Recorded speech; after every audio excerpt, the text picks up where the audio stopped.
Hi, this is Luke Swab with RoadRUNNER magazine, and I'm going to tell you the differences between the KTM 890 Adventure R and this Husqvarna Norden.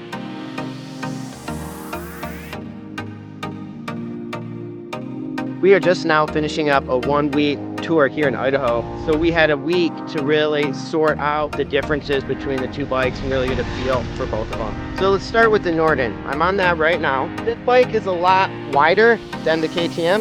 It has a different tank actually, which is a little strange because they're kind of sister companies. They share the same motor, transmission, similar suspension. The KTM sits a little taller. The Norden has a slightly longer wheelbase. Husqvarna and KTM are very specific niche bikes, so it makes sense for their lineup to have 3 bikes that share the same motor. This is a great motor. Tons of horsepower, really good power to weight, lots of torque. The Norden is going to be more of the street model. It's got a little longer wheelbase, a little more stable. They have these tires which are less aggressive off-road, but better on the street. Even the front fender, this is more of a street idea than the high fender like the KTM. They both have all the same traction control, all the safety nannies. You can go in the different modes, off-road, street mode, there's rain mode. The whole look of the bike is a lot different, even though many of the components are the same. The whole bike in general has more of a finished and refined look, if you're into that.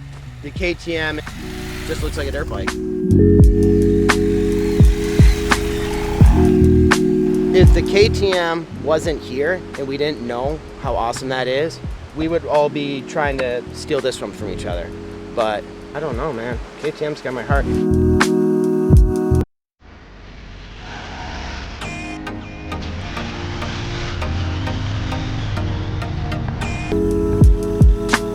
The KTM, that was the bike that everybody liked the most, obviously because it does really good in this terrain, and this is mostly what we rode, this kind of stuff. It's more aggressive, it has better tires, more suspension, it's the tallest, it's also the lightest. The roads in Idaho, you get everything from 75 mile an hour straight highway to this road we're on right now. This is some canyon road, seriously, 6 miles away from downtown Boise. It's gorgeous. Both of these bikes can handle anything that you put in front of them. We took them off-road, we got in some mud, we did water crossing, then we also went, 80 miles an hour on the highway. Yeah, these bikes are just wonderful. They have tons of power. You can't go wrong with either of them. It really comes down to personal preference. If you're more of an off-road guy, you're probably gonna like the KTM. If you're more of a street guy, you're probably gonna like the Norden. And I think that's what Husqvarna and KTM had in mind when they built these two models.